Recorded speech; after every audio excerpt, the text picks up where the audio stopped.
Bruchim habayim. Welcome. Delighted to greet all our distinguished friends of Israel and New York. And a bit of deja vu to welcome, by now, the governor is an honorary member of Park East Synagogue.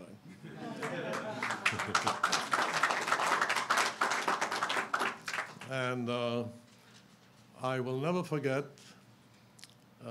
March 17th, Saturday afternoon, after service in my study, with a few of us. The governor was on his way to Israel on a solidarity mission with Israel.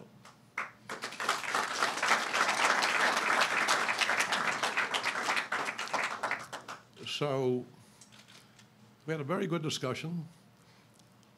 I gave him a bracha, a blessing, and also gave him the traveler's prayer, the Tfilat HaDerech, which he still carries, not only for travel to Israel, but his life journey in anything you do. So we all gathered, delighted to have the Rosh Ha'ir, Bakat, Minister of Security, Eldar. I think we have members of Knesset, rabbis. We gather June 4. When you're an octogenarian, you have many memories. I remember June 4, 1967, when the dictator Nasser spoke about throwing Israel into the sea. And here we are, 69 years later, celebrating not only Israel alive and prosperous, but a united Yerushalayim.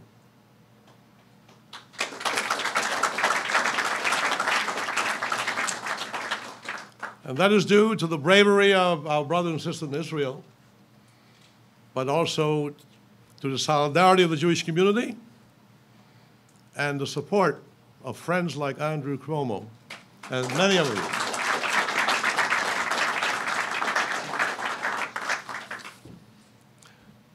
I also am glad that this meeting is taking place in the Beit Knesset, where Shimon Peres recited his tefillot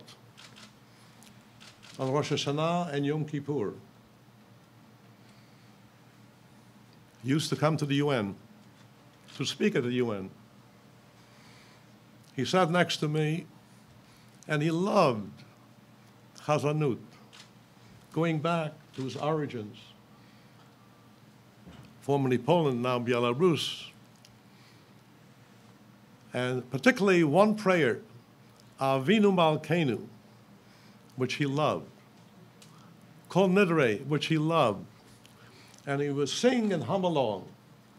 He was so comfortable, and that's why he was not only the great, unique leader of Israel, but Shimon was the world statesman. And you can be proud of the Yichus, you, your brother, and your sister. And I'm proud, as long as I live, of sharing many, many milestones, including welcoming with him Pope Benedict and Pope Francis in Jerusalem. My only other point I want to make, I will never forget your father's speech in the UN. And he ended up, at the end of the speech, he put his kippah on in the General Assembly. Hapareis sukat shalom aleinu, ba'al kol am Yisrael. Spread the canopy of peace over Israel, of us, all our people. And to this very last day of his life, that was his prayer, canopy of peace. So I want to acknowledge some of our great friends of Israel, Congressman Jerry Nadler,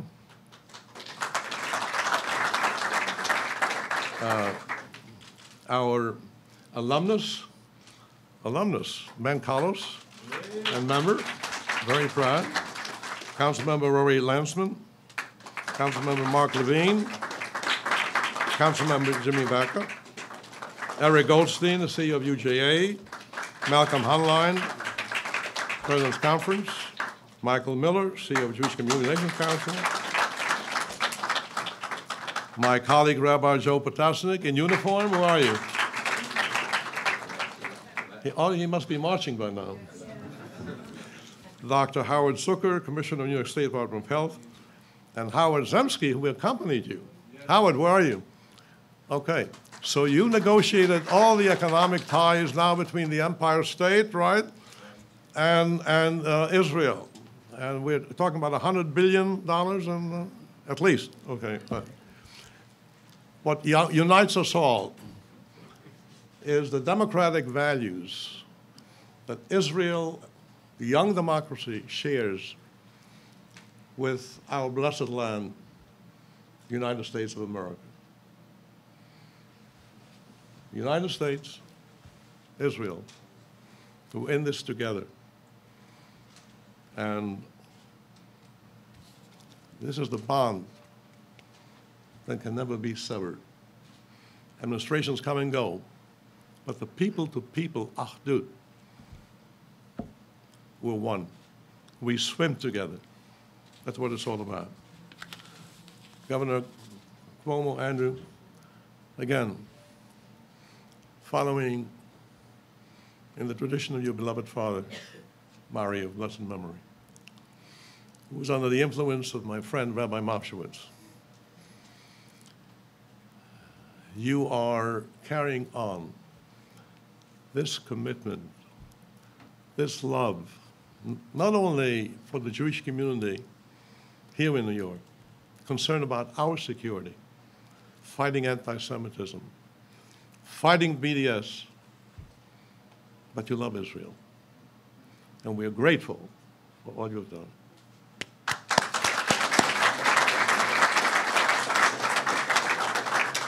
Jerry, you look very quiet. You're smiling. You agree with what I said, okay? And although you weren't checked off, David, veteran, fabulous, good to have you here.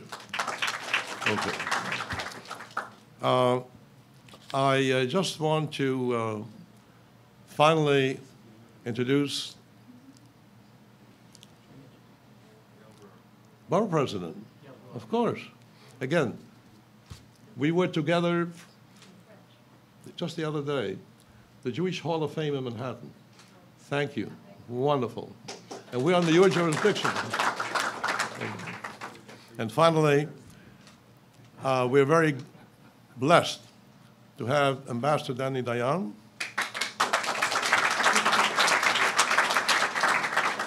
who appreciates the liberty having suffered during the dirty war in Argentina.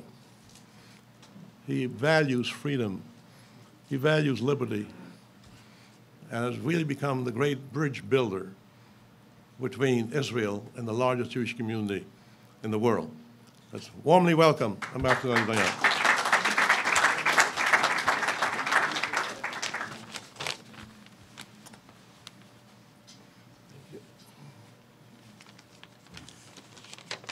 Thank you so much, Mori Rabbi, my rabbi and teacher, mentor, Rabbi Schneier.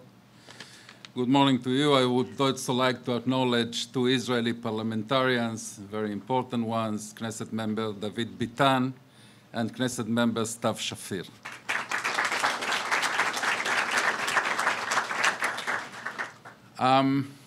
Today is a very exciting day for me. Didn't complete yet my first yearly cycle in New York, so I'm still having my first experiences. Today is my first Celebrate Israel Day in New York, and it's extremely exciting for me. But this morning I thought about Shimon Peres. And I will say only one sentence. I want to be brief. I thought about, I shared that comment with Chemi, and he agreed that Shimon Peres was a Francophile when his younger years. He loved Paris. But then when he started to understand the world and how it works, he betrayed Paris for the sake of New York. And he became in love with New York. And you know, I have him in our conference room, in our Consulate General. We have a lot of pictures of Israeli leaders in New York. Golda Meir descending from an airplane and Mayor Lindsay receiving her, or Levi Eshkol being interviewed in Meet the Press. Not surprisingly, the picture that we have of Shimon Peres is browsing books in the Strand, in the famous used bookstores. That was Shimon Peres in New York. And we are extremely grateful, Governor, that not only, you know, Shimon Peres is forever Israeli. We feel like his mishpucha, his family. So as the extended family of Shimon Peres, we are extremely grateful to you, Governor, for your gesture. We appreciate it tremendously. And Rabbi, I can report back to you that Filat HaDerech was useful because the visit of the governor in Yerushalayim was extremely successful, and we all became really enchanted with the governor and with Mr. Zemsky and all his aides that we spent together amazing 13 hours and very fruitful 13 hours. That check that the Rabbi Schneier referred to, I will assure we cash it, Howard. We are extremely thankful. I will conclude saying that as a new Consul General of Israel in New York, and a new diplomat, not like a new Consul General in New York, I couldn't expect to have a better governor in the state in which I am stationed than Governor Cuomo.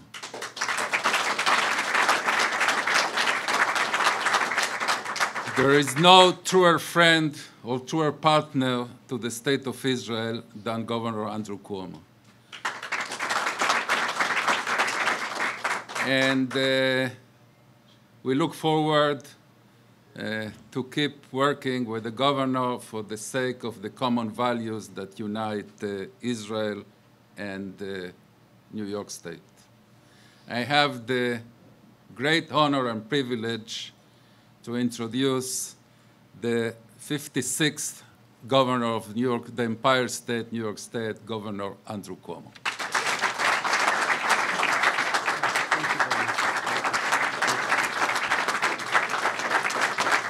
Thank you.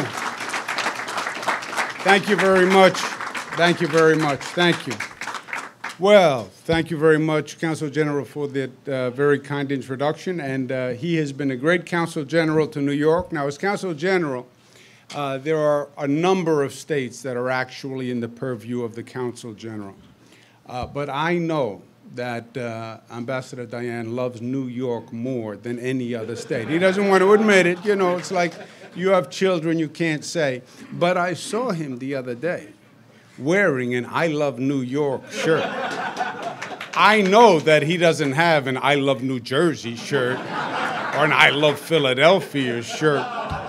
So it is true love that he has given us. Let's give our Consul General a big round of applause. Rabbi Schneier, who is such a great, not only religious leader, but also a beautiful civic leader for this state. Thank you for hosting us today. Park East Synagogue is a landmark, one of the really beautiful institutions that we have in this state. Rabbi Schneier, thank you very much. And Chemi Perez, pleasure to have you here, Chemi. He is an entrepreneur. He's a businessman. He's now the chairman of the Center for Peace that his father started. He has balanced public service and business activity much better than I have, and still carrying on the best of his father's legacy. It's an honor to have you here. Minister Ardan, who's the Minister of Public Safety in Israel, which, as you can imagine, is no small task. And it is, he took us on a tour of how they do it and the technology they use. And it was really, really extraordinary. So it's a pleasure to have you here, Minister. Thank you. To all my colleagues in government, thank you for being here. It's an important day for New York. This is the 53rd annual Israel Day Parade. And it's amazing that it's been 53 years already. I believe this parade is the beginning of a period where you're going to see the U.S.-Israel relationship growing even stronger, because the reality of our situation is growing even clearer. Our enemy is mutual because our enemy is against what we believe, and we believe the same thing. U.S. and Israel both believe in open government and open societies. We believe in freedom and liberty and democracy. And that is what our enemies oppose. And that's the inseparability that the U.S. and Israel have. And it is the mutuality that is undeniable and is only getting clearer and clearer every day. Now, when it comes to Israel and New York, we have the diplomatic international interest relationship, but it's also a personal relationship with New York. Many of the founding fathers in New York were Jewish. Culturally, the Jewish influence is so strong in New York. 1.7 million Jewish people in New York, more Jewish people than any place outside of Israel. So the interconnection, the intermarriage is literal. I have 3 sisters. 2 of my sisters married gentlemen who were Jewish. The 3rd sister married an Irishman. My father was always bewildered why none of them married an Italian. We were afraid to ask. But that is the connection we have. The Emma Lazarus poem that is at the foundation of the Statue of Liberty and articulates the meaning of the Statue of Liberty was done by Emma Lazarus, a Jewish immigrant. So that is the connection that we have, and it is that tight. So the state of New York has a special role and a special connection with Israel. And the governor of the state of New York, I believe, has a special role. And like my father before me, I have taken every opportunity that I can to champion the interests of Israel, to champion support of Israel, because this state, as long as I am governor, will always stand with and fight for the state of Israel, period.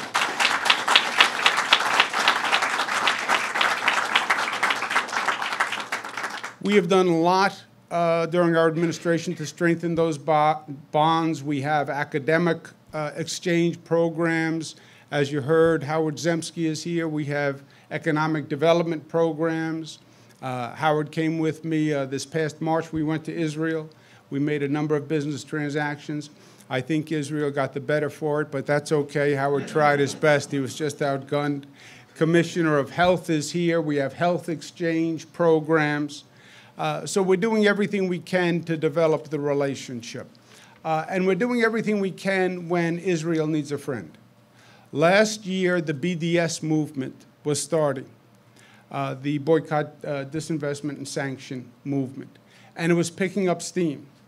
And I was proud to be the first governor in the United States to stand up against BDS. And I was proud to work with Jewish organizations all across this country. And I'm proud to be able to tell you today, every state has signed on against BDS. So this past March when I was in Israel, I said unequivocally that Jerusalem is the capital of Israel and the embassy should be in Jerusalem, period.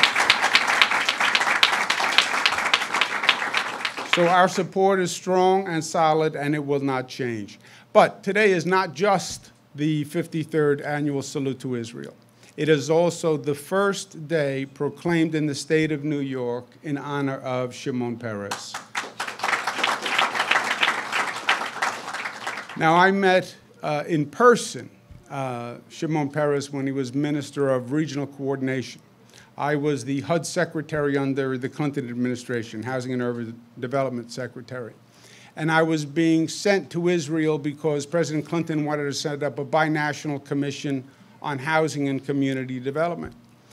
And I was telling my father about it, and he said, well, one person you have to see is Shimon Peres. My father was governor when Shimon was prime minister. So my father said, you have to see him. I'll call. Now, my father and I were a little competitive, not just on the basketball court. I said, no, there's no reason for you to call. I said, you know, I'm a cabinet member. I'm going over. I'll set up the meeting. He said, he won't meet with you. I said, well, why won't he meet with me? He said, well, he's an important world leader. He's not going to meet with you. I said, no, he'll meet with me. I'm coming over. I'm the press secretary to the President of the United States setting up the binational. And we left the conversation like that. I went back. I called everybody I knew to call Shimon Peres to meet with me. A couple of days before the trip, I'm about to leave, my father says to me, so, are you meeting with Shimon Peres? I said, you know, he's, you can't meet, and nobody can meet with him right now. He's indisposed. He's on a special mission for the prime minister. He's under guard, secret. He said, all right, I'll call. Next day, he said, Shimon Peres will meet you 10 o'clock in the office. Don't be late.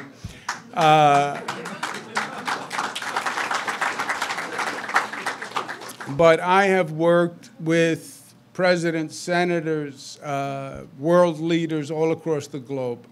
When you were in the presence of Shimon Peres, you knew you were in the presence of greatness. And I'll never forget what he said to me that first meeting, which was about 20 years ago. He said, right now, you think terrorism is Israel's problem. Terrorism is not Israel's problem. Terrorism is a global problem. It's just that Israel is here. Israel is proximate. It is our location. But one day they will be able to get to you, and that day they will come for you. That was 20 years ago.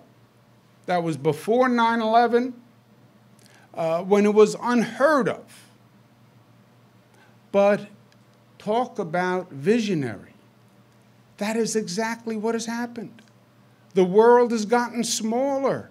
Travel is faster, the internet communication, and terrorism has spread like wildfire. Now, it's almost so frequent that people aren't even surprised. Just last night, an attack in London. Our brothers and sisters in London have our thoughts and prayers. But that's the first thing Mr. Peres said to me, and he was so right. I had a number of opportunities to see him again on different trips. We went again at the second Intifada. We went on the last visit was 2014. And we had gone at the discovery of the tunnels dug by Hamas. We had a series of meetings, and Mr. Peres said, I want to show you the tunnels. And I thought he would arrange a trip that I would. He meant, I want to literally show you the tunnels. We went to the tunnels right on the Gaza border. It must have been 100 degrees. It was in the middle of the desert. Your father was in a full suit, tie, up tight, the tie tight, perfect gentleman, 100 degrees. I'm perspiring. Everyone's perspiring.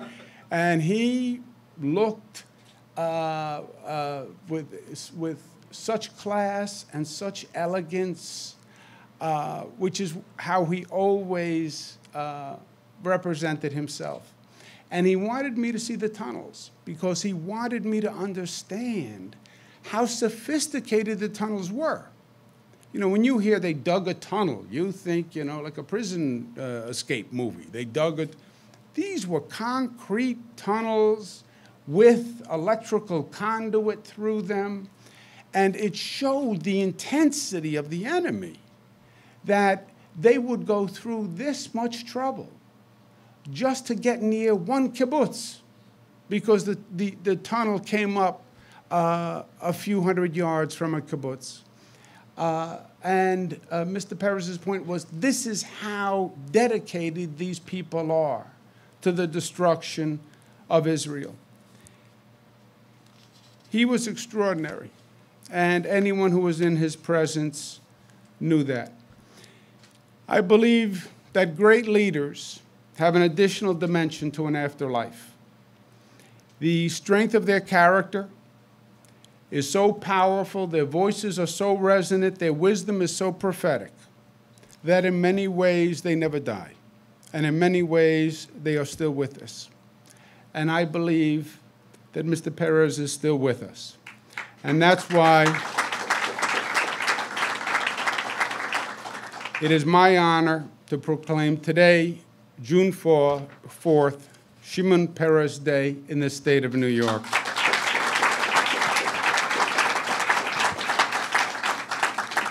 And I'll ask Chemi to join me as I present the proclamation. I will read it from this because whereas all New Yorkers are proud to join in honoring the life and legacy of President Israel Shimon Peres, a leader and statesman of extraordinary caliber who inspired New York and the rest of the world with his lifetime commitment to engendering peace. And whereas President Perez dedicated his life to Israel and its people, serving in nearly every high office of government, from prime minister to president, and during his more than 50 years in public service, he worked tirelessly to reaffirm citizens' rights and freedoms. He promoted economic and social empowerment, and he established an independent Jewish state. Whereas President Perez has earned the lasting respect and admiration of countless others across the globe and inspired generations of politicians and statesmen, his critical role in negotiating the Oslo Accords earned him a Nobel Peace Prize in 1994 and confirmed his position of one of the world's most important advocates for peace. And whereas New York is home to 1.7 million Jewish people, the largest Jewish community outside of Israel, and always had a special relationship with Israel, and President Perez served as a tremendous ally in promoting and strengthening this bond. Now, therefore, I, Andrew Cuomo, Governor of the State of New York, do hereby proclaim the first Sunday of June as Shimon Peres Day in New York State as a fitting tribute to his legacy of extraordinary leadership and dedication to promoting peace across the world. Congratulations.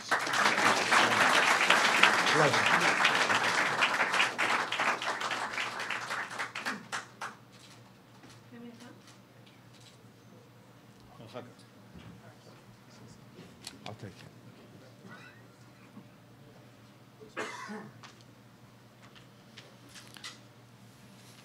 So, good morning. Ever since my father passed away in September 28, 2016, every day was a Shimon Peres Day for me, and I believe to the rest of my life, every day will be a Shimon Peres Day for me. Rabbi Schneier, thank you very much for sharing your memories with my father. They mean a lot to me.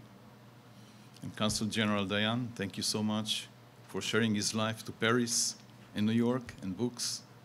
So right. But today, Governor Cuomo, I just want to tell you that you've touched my heart twice. The first time was when you came to Israel in March for 24 hours to demonstrate your support to the Jewish people standing against anti-Semitism and standing by Israel against BDS. And I told you when we met that it meant so much that you came physically to Jerusalem to say those words, beyond tweeting, beyond posting on Facebook, being there as a leader.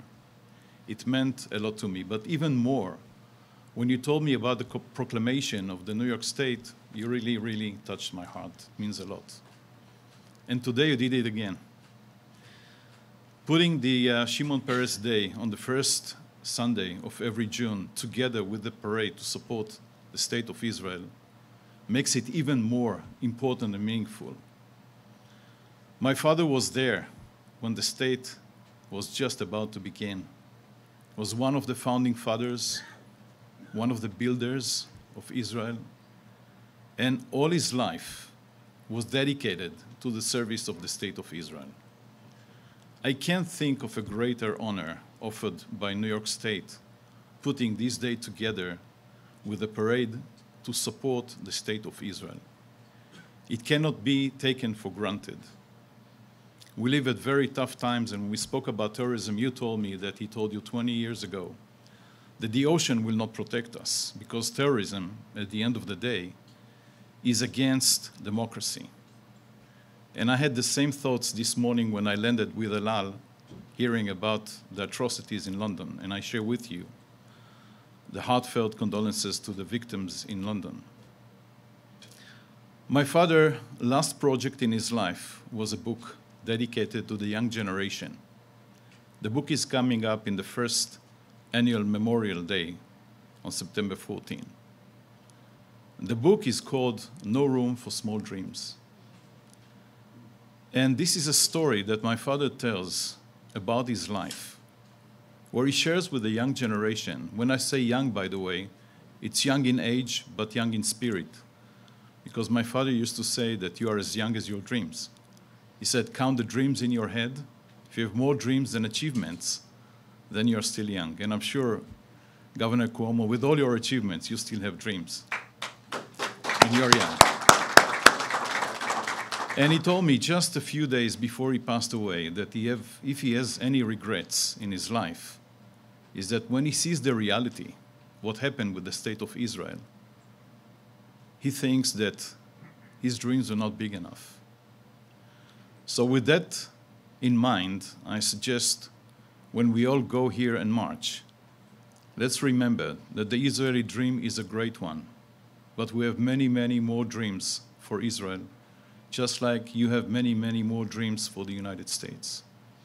So I want to thank you from the bottom of my heart on behalf of myself and my family and hand you over the Shimon Peres Medal that was issued recently by the State of Israel.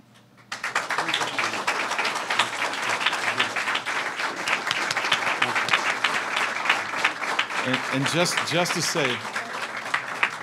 just to say, this is a token of appreciation I'm sure my father would have shared, that the legacy from Governor 52nd to Governor 56 continues on and on.